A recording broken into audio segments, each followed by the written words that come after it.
basically what we're going to talk about today is natural hormone replacement and osteoporosis. The two go together with females. Even if you're young, you're going to see it goes together, particularly if you get near menopause or perimenopause.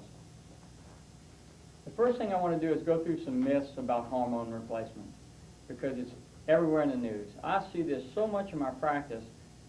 Someone comes in, oh, I took a bone density test, and my doctor says I'm osteoporosis, so he puts me on estrogen. Is that good for you, or is it not good for you? Or he's put me on Premarin. There's so many things involved besides just getting on hormones. And by the way, we don't have that much documentation that says just because you get on hormones, it's going to stop osteoporosis. In fact, we know for a fact that it doesn't. Estrogen therapy does not stop osteoporosis. And it absolutely will not replace the bones or the calcium in the bones. That's done by progesterone. And we have the studies to back that up. The first thing is that estrogen is one thing. Estrogen is not one thing. Estrogen is three things. And here's the breakdown of it here. Estrogen out of a female body is 70, and don't worry about all these big names, okay? But the percentages are what I want you to know. Estriol, which is a very gentle portion of the chemical, 70%. Estrone, 15%, and estradiol, 15%. That's what comes out of a female. They all have different functions. They do different things in the body, but you have three components to make up estrogen.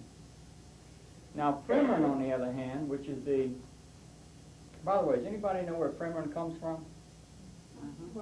It's horse urine. It's horse urine. And we're going to talk about a little play on words there, but it's billed as a what? A natural hormone because it's from a natural source. That is not true. Now, if you walk around on four legs and run a Kentucky Derby, then it's real natural, but it's not natural for you. But I want you to look at this. Our body is designed for 70% estrol. Do you see estrol over here at all? It's not even in the drug. So 70% of what your body demands doesn't exist right here. The other thing is estrone is 70%, and it should be what? 15%. So how much stronger is this portion than what should be in it? Do a little math here about what, 55% stronger than it should be? And then, just for fun, in the drug we throw in Equilin, which is just for horses. So if you wake up at night, instead of hot sweats, you're maying or neighing or whatever you call it. And you're taking Premarin, you can just have a nice laugh with the pharmaceutical company. Okay. So this is billed as a natural hormone replacement. And you can see right here just the basic facts. Yes, it is derived from a natural product, which is horse urine, but it is not natural for you in any way, shape, or form because you are not a horse. Okay. Now, estrogen replacement therapy is not new. It's been going on. In recorded history in the Chinese, 2,000 years ago, they used to take urine from the young girls and process it to some degree, and they would use this as therapy back in Chinese medicine. So it's not a new idea, but they weren't using horses. At least they had enough sense 2,000 years ago to at least use humans. But anyway, this is the first myth, that we have a natural hormone. And I'll show you how that works. The second one is, and I mentioned this earlier, that estrogen prevents osteoporosis. It does not.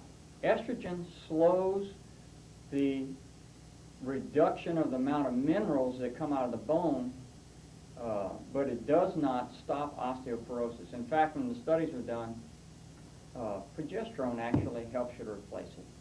And there's one other thing you have to build your bones nice and strong. Anybody want to guess what that is? It's a hormone. Calcium, yeah, that's important too, but I'm not talking about that yet. It's hormone. Progesterone, but you have to have testosterone. Okay. So even though you ladies probably don't want much testosterone, and you have to have some in order to build those healthy bones, particularly after menopause. Okay? The second thing is, and it leads into that, the next thing is, testosterone is a male hormone. It is a male hormone, but it's also a female hormone. Your adrenal glands and your ovaries both manufacture testosterone. And in fact, your adrenal glands after menopause should manufacture enough estrogen and progesterone and testosterone to cover, but we know it doesn't. And when you live in a town like Houston and there's enough stress to totally drain you just driving across town, the adrenal glands get kind of stressed out. The next myth is that the FDA only approves drugs that are safe and effective. Well, we know that's not true. Anybody watch television, seen Fen-Phen on the news? I mean, we got the tough, smart lawyer out there. Have you taken Fen-Phen? You know, so we know the FDA doesn't concern themselves with that. So why don't they? This actually was done by law, and it was a good idea.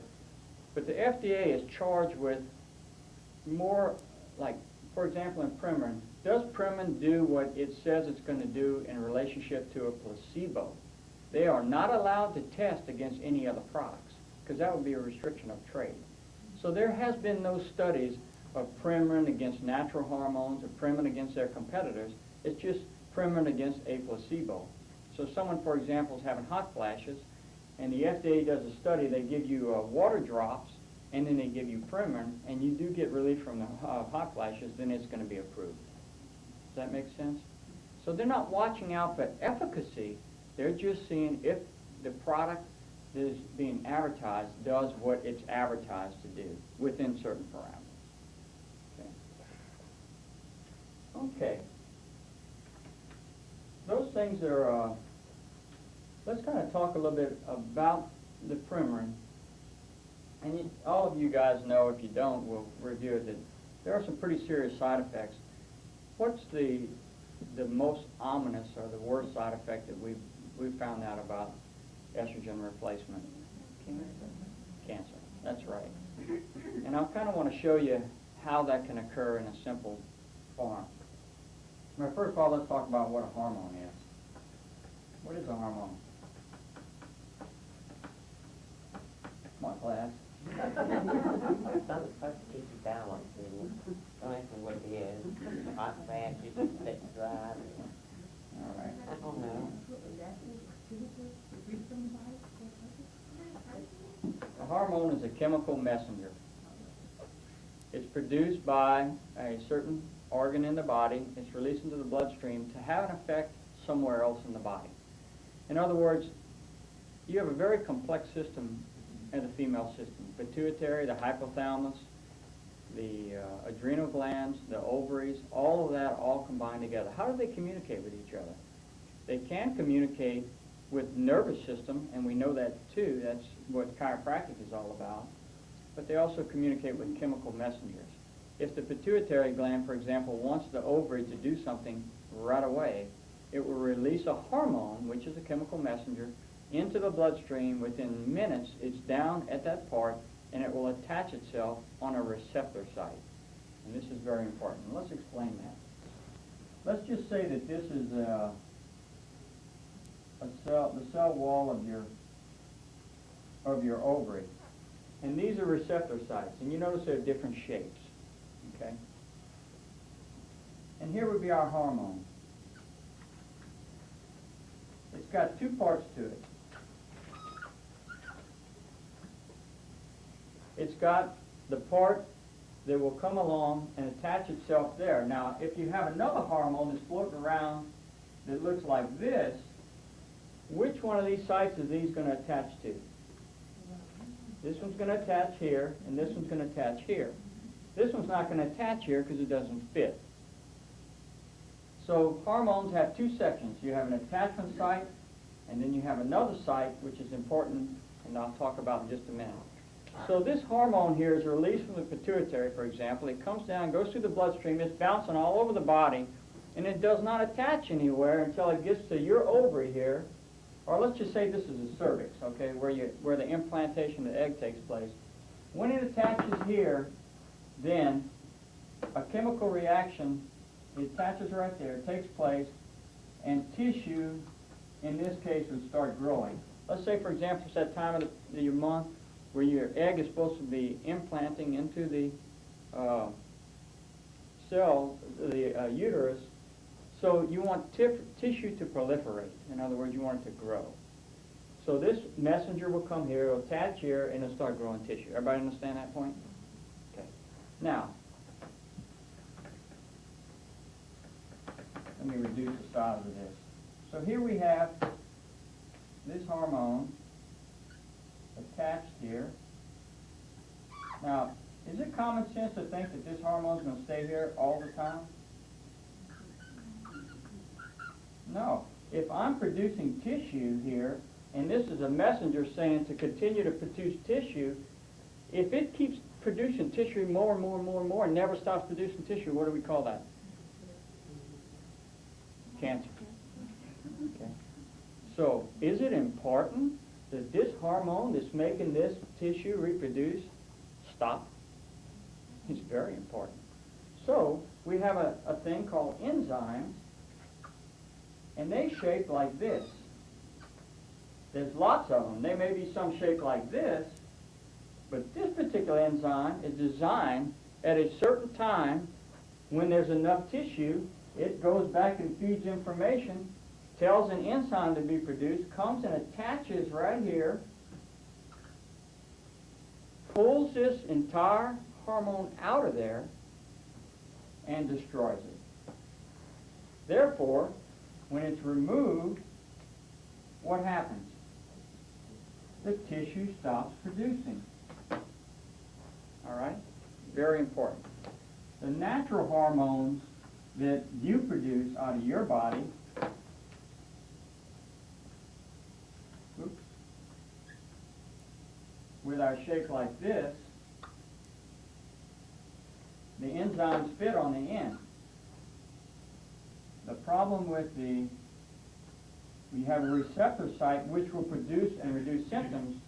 The problem with the artificial ones, their end over here is shaped like this. So does this enzyme work anymore? No. That's why you run the risk of cancer.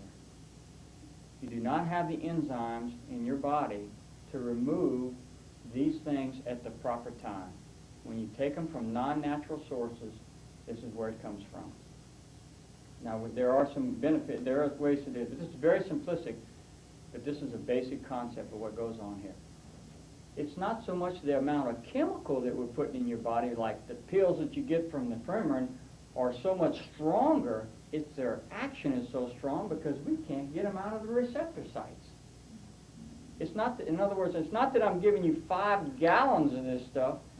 I'm just giving you a different shape, and we don't deal with it very well. And this is very common, by the way, on other things that happen in the body, too. Like cholesterol drugs that damage the liver. We can't clear these things out of our body because we don't have the enzymes. So when we give you replacement therapy, what we really want to do is give you replacement therapy. We can do this all day long from horse urine. In fact, we can even manufacture that down in Dow Chemical or wherever the chemical plants, I don't mean to use Dow, but whoever does pharmaceuticals, Pfizer. We can do this. This is the problem back here. So we want to take from plants or other sources that have both ends that work, because getting it into you to stop the symptoms is important, but getting it out of you is very important too. Okay? Everybody understand that? That's a really, really critical thing. That's what natural medicine and natural hormone replacement is all about, is making sure that we put this in you instead of this in you. I want to kind of give you a basic idea. This is critical information, and you know, those of you that I've worked with hormones, and we've talked about this, and this is very, very important. This is what it kind of should look like. Then what I'm going to do is I'm going to tie this information into osteoporosis and how it intertwines with the bones. Then we're going to wrap it up, and then we'll talk questions. Day 1 through 5, and this is how we kind of treat also. Should be your period. And then by 14, you guys know all this stuff already. And then day 28. This is how the estrogen and progesterone flow should go. I always call estrogen the go and progesterone the stop. You should start having estrogen come up like this, and about day 14 around ovulation it starts dropping off. It gets the whole cycle going. And then progesterone starts to come in about there and stops and cleans out the cycle. So ideally, what you'd want to do is get a balance here. Let's say, for example, you're not producing enough estrogen in this portion of the cycle, then you want to boost this up a little bit to get it to functioning. Or if you're low on progesterone, in this area, then we'd want to boost that up. What we'd want to do is give an estrogen push here and a progesterone push here. But you know, everyone's different. Some people don't only need one all the time, or it just depends. That's kind of what we're looking for. That's kind of hormones and how they work in the body and how they can help us or hinder us.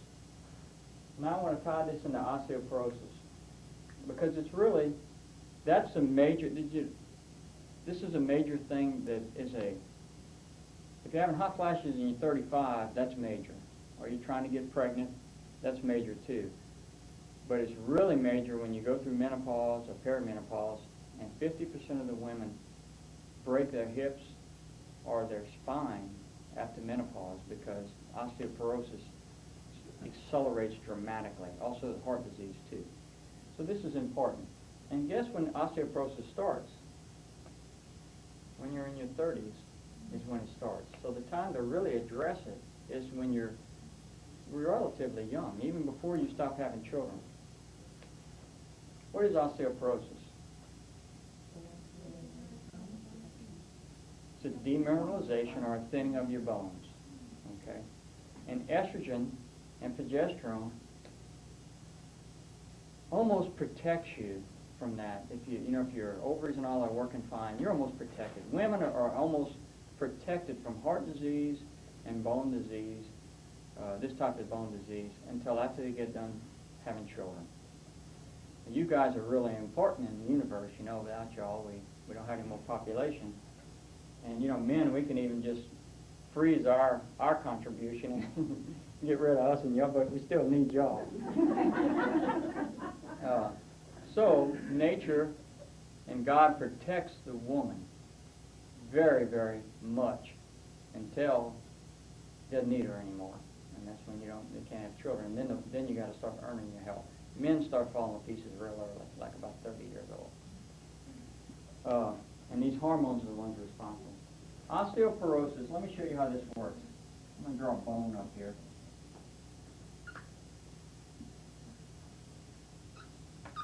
Pretty good, huh? All right.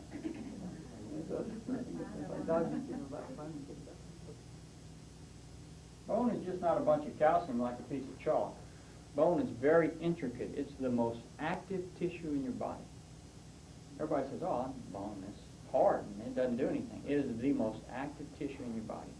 It manufactures blood and all kinds of things, and things are going on all the time. Now, the most important, and I hesitate to say that because everything is important, but one of the most important minerals in the body is calcium. And without calcium, your heart will stop and your lungs will stop and you kind of croak quick.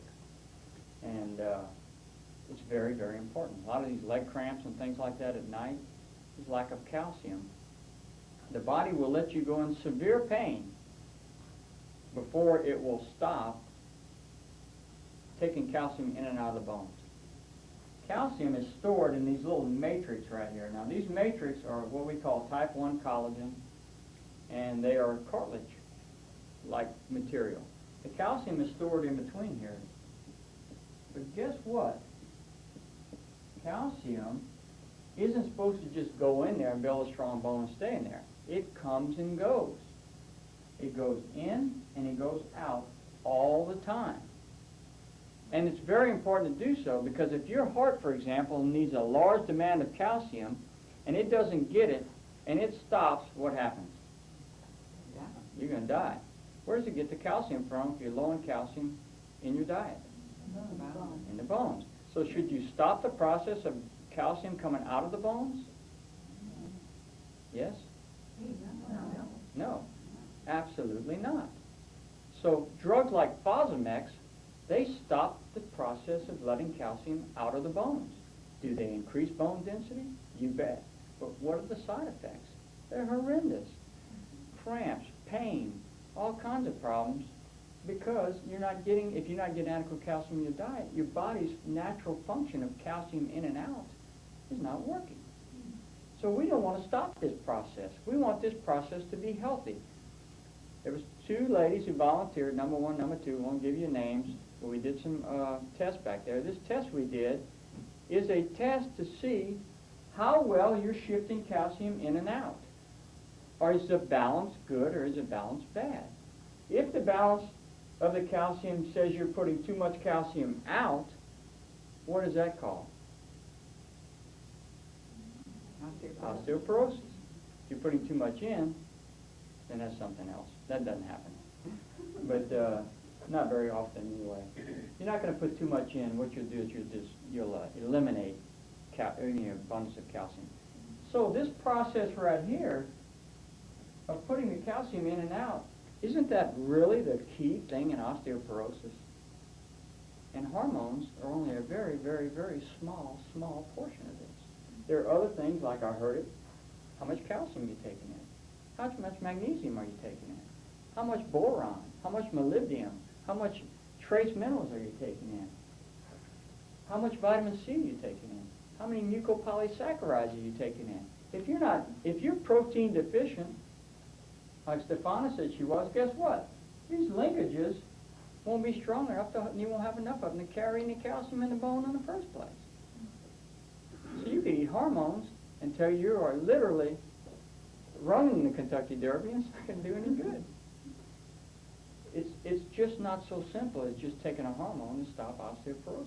It's very important to balance the whole thing. So,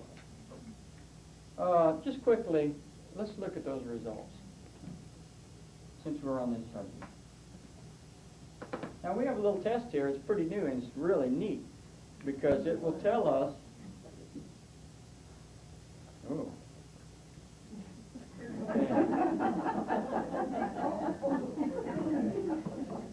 Let's see here. Okay, here's our range. If you're greater than 44, you mean you're losing bone. Okay, so you're going into down. Your osteoporosis process. If you're less than 44, that means that you're adequately putting calcium back in. Number 1 is 52, and number 2 is 105. So what's happening here? Now, do these people have osteoporosis? I don't know. We'd have to look at a bone scan, but I can tell you who's going to have osteoporosis, both number 1 and number 2, because they're not putting adequate calcium back into the bones. Tell you something else. What is a uterus made out of? Muscle tissue. Muscle. If you don't have enough calcium, what happens to muscles? They cramp up like this. So if your muscle of the uterus is cramping up like this, and you have these kind of numbers, do you need hormones or do you need calcium? We don't know. You may need both. Do you need vitamin D? Or, here's another. Is your stomach working properly enough in your digestive system to break the calcium down and absorb it? Do you have enough hydrochloric acid in the stomach to even break the calcium down? You must have an acid environment to absorb calcium. So does taking Tums allow you to get calcium? If you're taking antacids of any sort, will you absorb calcium? No. So it's a little more complicated as we go along, you see, more and more and more. So do we just automatically, now if you went to your regular OB and he saw these numbers, estrogen, primary. Is that really the way to conduct health? I don't think so, and that's what this is about today. Because Is it the vitamin C? Is it the vitamin D? Is it the magnesium? Is it the boron? Is it the molybdenum? Is it the mucopolysaccharides? Is it your digestive system? Or is it something else? It's just a little more complicated than that. Okay, now we're going to talk about solving the problem. And I covered a lot of this already. And then we're going to have a question and answer session. The first thing in solving the problem you really want to understand is take first, do no harm, and understand how we approach things in natural medicine. I'm going to briefly describe it. Let's put a symptom up here of, well, did you know menopause is a disease? No, it's not. Well, that's what we call it in medicine, okay? Let's just use menopause. In our system of medicine that we use in Western medicine, menopause is a condition, and we try to come up with one or two things to fix it. Either we're going to take that troublesome little uterus of yours and ovaries and get rid of them, because after all, those cramps are really driving you crazy every month. Or you're unable to conceive because you keep spitting that egg out every month because you have cramps, or the tissue is not working right. Whatever the reason is, it's no good to you anymore, let's just get rid of it. But in reality, in natural medicine, that's not the way we approach problems. In natural medicine, we look at the entire situation and we say, what is not working correctly in the body?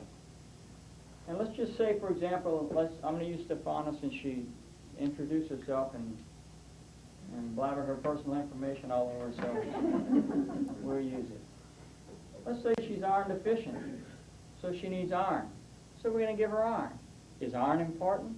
Well, you better believe it. It carries oxygen in the body. Can any function in your body take place without iron? Without oxygen? Just try quit breathing for a few minutes and see what happens. Can't do it. So if you have an egg that won't implant in a uterus, is oxygen important to the uterus? You better believe it. And if the carrier molecule for oxygen is not enough, then by golly, let's fix that. And what about if you have an osteomark like that and you're not carrying enough calcium? So you got a calcium deficiency, so we put that in there, and I mentioned that already. Let's say you're having uterine contractions prematurely because you don't have enough calcium and you spasm at night in the uterus and the egg can't implant, say for infertility. Or let's say you have a B12 deficiency or a protein deficiency, and we can go down the list here. All these things, and we just keep adding up. Let's say that you don't have enough testosterone. Let's say you're a little bit short of progesterone. On and on and on and on. And let's say you do have an allergy somewhere, like wheat. And I didn't get into allergies. I have another tape on allergies. That's complicated in itself. That can cause problems too. So if menopause or infertility or any other condition from natural medicine standpoint, we've got to go in and correct all of these things, because every single one of them are very, very important. Those who've been around for a while, and we've gotten good in your profession, and whatever your profession is, somebody will ask you, what's the most important thing about your job? You know, at first, when you first get involved, you say, oh, the most important thing is showing up or something like that. But as you get older and you've been in it for a while, what do you start saying? Everything is important. Everything that you do is important, and you got to watch every little detail. And it's the same thing when we're trying to deal with the human body. And one thing about the human body that we keep forgetting is it's a self-correcting, self-regulating mechanism. It has an inherent ability to know what it's supposed to be doing, and we go out and mess it up. Okay. Sometimes we mess it up so bad that you have to have surgery or something like that. But and you know, we can throw that in here too. What if you hadn't had surgery? What if it just got so bad, or there's a tumor in there that you have to have that removed? Then you have to have it removed. So surgery is just another part of the mix. And what if we, even though we're talking about natural medicine, what if we found out only a drug would help you? Even though that's not what we wanted. Look how insignificant this one thing is just against this one right here. That's not including the other 200 or 300 things we're going to check. So drugs and surgery, which is what we depend on in our society, is such a teeny-weeny part of your health care, or it should be. And it should absolutely be last resort. Remember back to our hormones? All drugs are not shaped like what's made in your body. Another example, steroids. You make steroids every day in your body. The adrenal glands make them. They're very important. But the ones you get out of the bottle are not the same ones you make in your body, and they have side effects. Estrogen replacement is very, very important. Now I want to go through the structural things in here, and I'm not going to get into the big thing. The structural would include any type of neurological difficulties you're having, pelvic problems and misalignments, that type of thing. Chiropractic care is very good for that.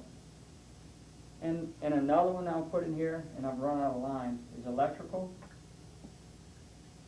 What in the world is electrical? That's acupuncture. Your body's just a big electrical machine, and in Chinese medicine, which has been around a long time, that's the basis of Chinese medicine.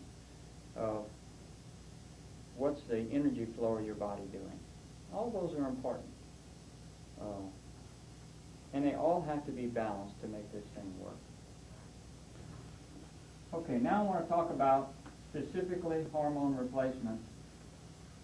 And it's, again, this is really important to understand. Let's say that, and those of you that are my patients know this already, we never do one thing in my office. You're never going to come in and say, oh, you need some calcium, and you get calcium and you leave. It doesn't work like that. You're going to have calcium, you're going to have magnesium, you're going to have boron, you're going to have this, you're going to have that. I'm going to put you on some exercises. We're going to do something else. We're going to change your diet. It's a multitude of things that we do to help you get better. So I want to take one little tiny section, which is natural hormones, and I want to tell you, let's say we say, yes, you need some natural hormones, or you need hormones to do this balancing. Where do we go from there? There's 6 layers. The first one is nutrition. What's been in the news about estrogen? Where can you get estrogen from food? Soy. Soy. So even the news media, as totally misguided as they are, it comes up with some good information. You also want to be careful about this. What if you need progesterone instead of estrogen and you're eating a whole bunch of soy? You make yourself sick. Okay? So soy is good, and you surely don't want to eat soy if you're allergic to soy. When you take soy and concentrate it you actually are making a drug out of it, like soy milk, soy products. That's strong enough to make a chemical change in your body. There are other nutritional things too, and things like GLAs or evening primrose oil. Have y'all heard of evening primrose oil? That's very nice. They're fats, and I'm not going to get into fats today, but they're very, very important. Tissue of your uterus, the tissue of your whole body is made of fat. So you can do things like evening primrose oil, which comes in tablets. These are easy to, you just swallow them. It's not like it takes a lot of discipline to do that. And they have an estrogenic and progesterogenic effect on the body. You know, they're very nice female things as opposed to just, say, eating fish. So there's nutritional things you can do. And this list is going to go down from least to the most, least dangerous to the most dangerous, okay? Or the most risk, I should say. Not dangerous, not a good word. The next thing is whole herbs.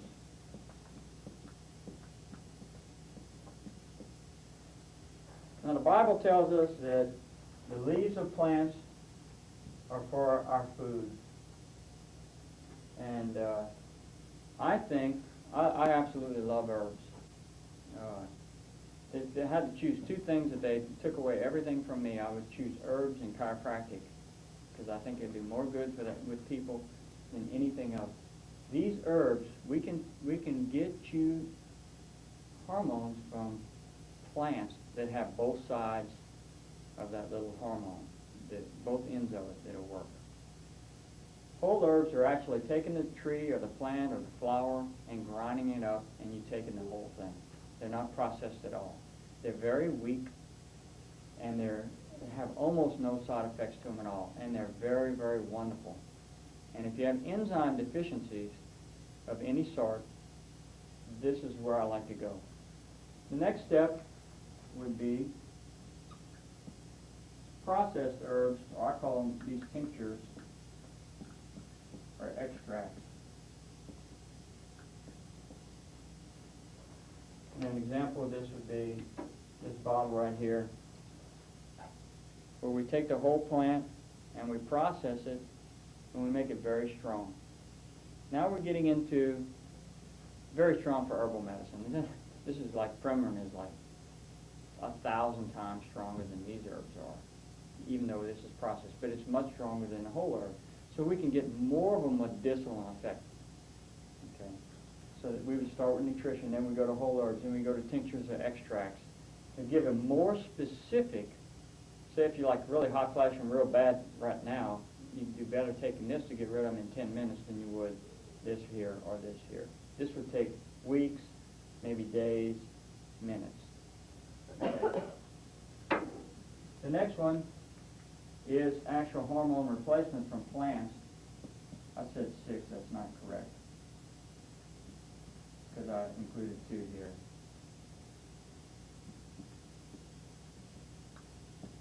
And these are plants.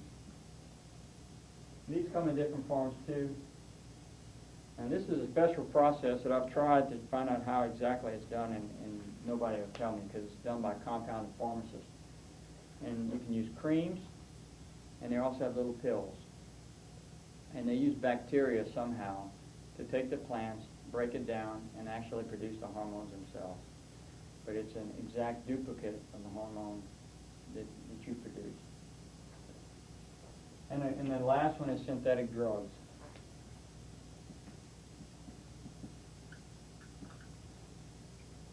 That's your Premarin, Provera, that type of thing. And again, the point of this is to illustrate to you, before you run off and start taking these medications, you have many, many other things to try.